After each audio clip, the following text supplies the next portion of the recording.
اور آج قبلہ استاذ العلماء حضرت علامہ مولانا حافظ محمد عبدالستار سعیدی زیدہ مجدہ، انہوں نے بھی بڑی کمال کی گفتگو کی. فرمایا، اللہ فرماتے ہیں، حدیث بیان کی کہ جو اللہ سے محبت کرتا ہے، اللہ کے رسول سے محبت کرتا ہے، اللہ فرماتا ہے فرشتوں تم میرے محبوب کے اس غلام سے محبت کرو کیونکہ وہ میرے نبی سے محبت کرتا ہے.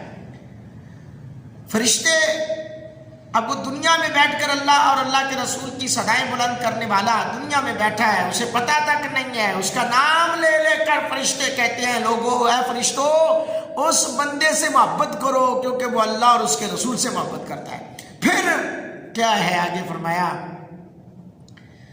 کہ اللہ لوگوں کے دلوں میں بھی اس کی محبت ڈال دیتا ہے. مولانا خادم حسین رضوی صاحب نے دنیا کی محبت کو ترجیح نہ دی، نہیں تو بڑے لالچ دیے گئے، بڑی پیشکشیں کی گئیں، ڈرایا بھی گیا، دمکایا بھی گیا، ڈرایا دمکایا بھی گیا، لیکن اس بندے کو کوئی خرید نہ سکا. نہ وہ بکے ہیں نہ وہ جھکے ہیں.